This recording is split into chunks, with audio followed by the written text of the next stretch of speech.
So again, how many of you actually have threat intelligence in place in your organization? Okay. 4 or 5 people, that's great. So how many of you know about TTPs? Those who have threat intelligence in place? You know about the TTPs, okay. So, so in most cases, threat intelligence, even those who have that, they have typically have that as intelligence feed. Okay, so I'll come to that. But before we get into that, let's talk about one computer science problem, which is called the halting problem. I know many of you know halting problem, but how many of you remember now the halting problem? Okay, couple of persons remember the halting problem. Okay, so this is also known as the Turing problem. So in around 1960s, Turing came up with this principle that you cannot have a generalized halting machine which will take as input another halting machine and an input and will be able to tell predictably that the program will halt. Okay, now this sounds like a complex thing, but the idea is that, to put it in a very simple term, is a program halts means you have come to a solution. I mean, a kind of crude this thing. So, and every computer is a Turing machine. Okay.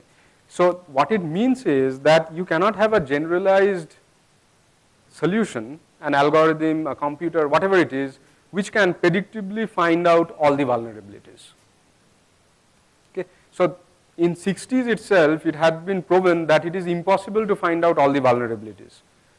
So that means you cannot detect all the vulnerabilities, and that means we cannot prevent all the vulnerabilities. So around 50 years back, it was proven that detection and prevention cannot solve your security problem. But for last 2 decades, we had been trying to have the detection and prevention in place. We had been doing this rat race between hackers and the security guys, which obviously is a never-ending race. So that is the reason why it is very important that we need to move on from prediction, move on from detection and prevention to response and prediction. So at CISO platform, we built something called the CISO platform maturity index. So we collected data point of some 400 companies, that what all technologies do you have, what all processes do you have, controls you have, what do you want to do next, etc. And we took that entire data and created, okay, thank you. Wow. And we created the analytics that what is the state of maturity of the industry. So we created something like a Sensex, which gives an indicator of what the say stock market is situation. We created a security index, and we have a matrix like large telecoms turned out to be the most mature, then major IT, ITS. The lowest maturity is minor BFSI. The second lowest is retail and online, etc. Now, this is just one part of the picture. We have very detailed analysis driven down to the technology level, like DLP is implemented to what extent in which city. To that level we have granularity, or in which vertical DLP is implemented to what level, kind of stuff. So, but at a broad level, India is like 75 to 80% at par when it comes to detection and prevention compared to US. But when it comes to response and prediction, we are less than 10% at par. Okay. So this is a very big strategic shift which we as an industry need to make, because we obviously cannot stop ourselves from getting hacked. So prevention is going to be helpful, but it cannot solve the entire problem. We need response and prediction. So that is the reasons why we have so much of focus on incident response. So that's the idea behind our kind of focus on this.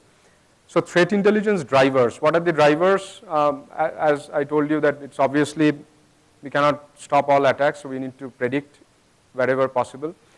This is expected to be a $1.5 billion industry in 2018. So in US, the adoption is very high.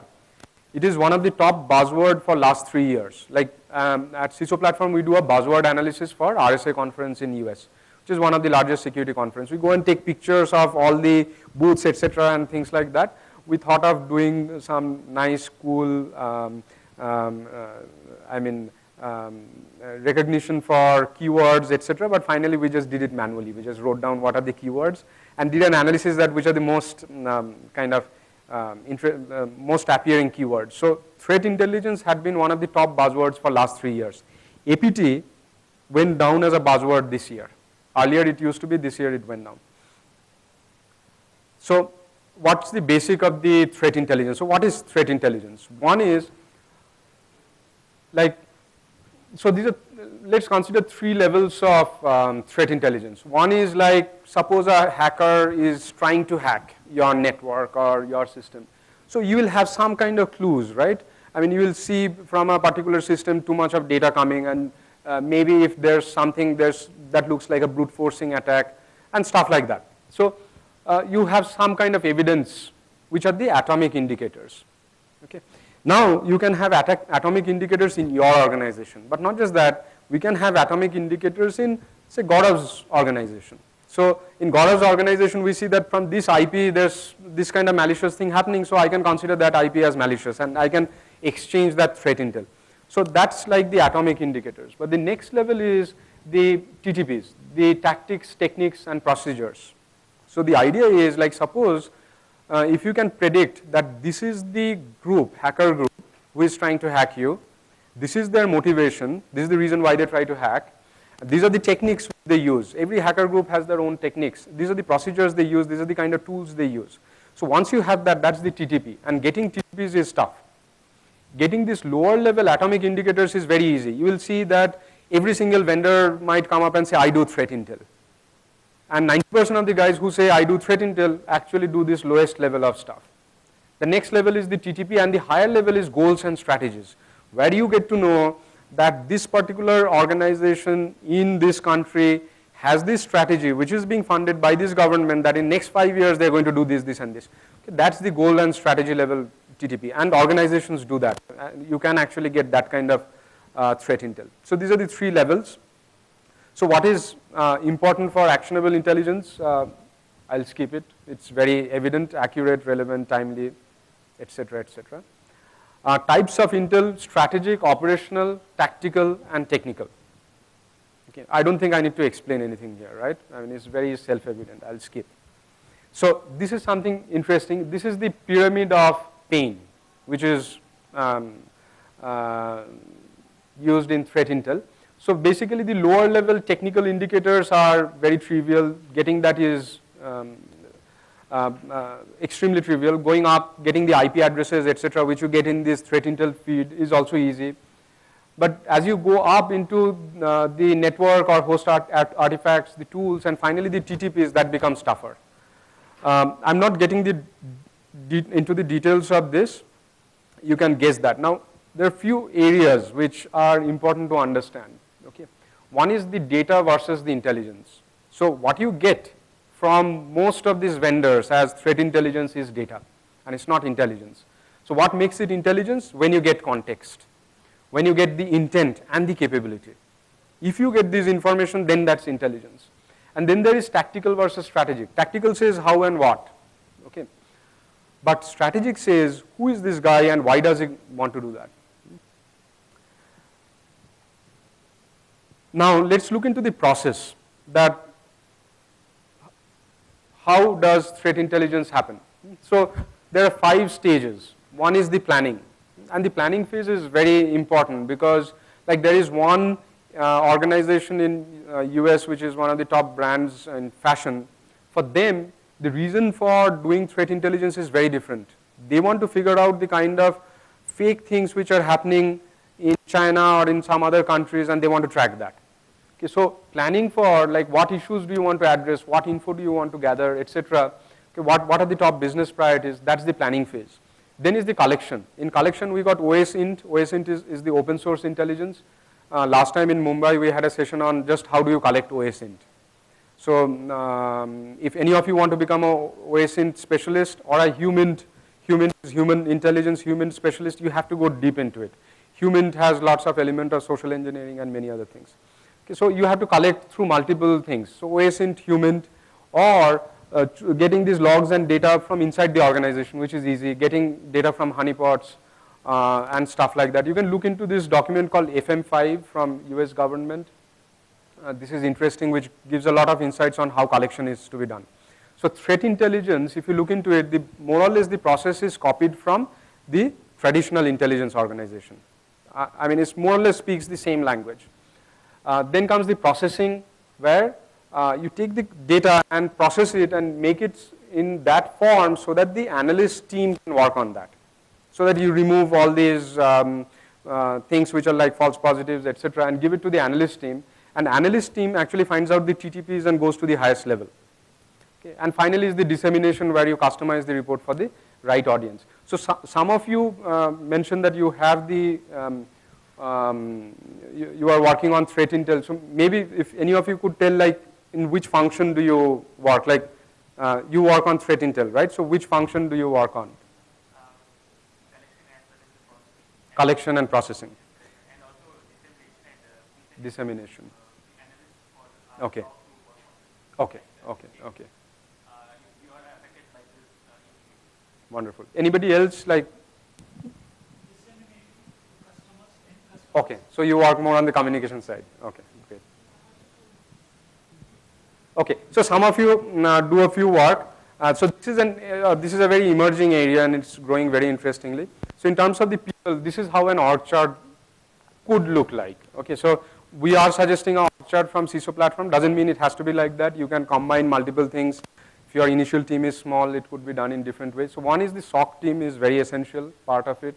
The planning, collection, analysis, presentation, and the incident response team. So the 5 stages are being covered, but along with that, the SOC and the IR team also comes as a part of the threat intel team. You should have that as a part of it. So in terms of the technology, in technology, these are the, so I spoke about the taxonomy, right? So this is the taxonomy for threat intelligence. Again, this is something what we built. The reason why at CISO platform we thought of building the taxonomy is, imagine the world before Google Earth was there. If you go to San Francisco, you take out a map, right? And you, while driving, you actually look at the map and drive. Those were the days, right? Then Google Earth came up, and Google started showing the entire view of the world. You can drill down to a country, to the state, to the city, to the street level, right? Where is the map of the world for security? We don't have, right? Even if you try to find any analyst report, you will not find a map of the security world. So once we combine all these things together, the entire map that forms is extremely huge. It's very, very complex. So we thought of building the map of the world for security. So the CISO platform taxonomy project is for that. So we have done certain amount of work, and if any of you want to contribute or participate in that, we would need a lot of people. So these are the elements. One is threat intelligence platform. So the platform basically sits in between, because you get a lot of data feeds from multiple places and you disseminate to multiple places. So if you have like endpoint where the vulnerability intel is something which most of the providers provide. Okay, the rest of it, I'll talk about the name of the companies, and you can probably see that who provides what. And then finally the strategic intel. So open source intel, the companies which do that are Recorded Future, Digital Shadows, and Civilians. I mean, none of these guys came and told you probably that we do threat intel, right? Or human intel is Booz Allen, CrowdStrike, Eyesight Partners, Civilians, and these guys. Technical intel, Norse, Anubis. In strategic vulnerability intel, there are other guys like, you'll find lots of the known players also coming in vulnerability intel. We did not put all those guys in this taxonomy, because we wanted specialized guys. So threat intel platform like Looking Glass, Scout platform. So if you see, none of these companies are present in India. The reason is, like, we are probably not yet there to adopt it, but this is the future.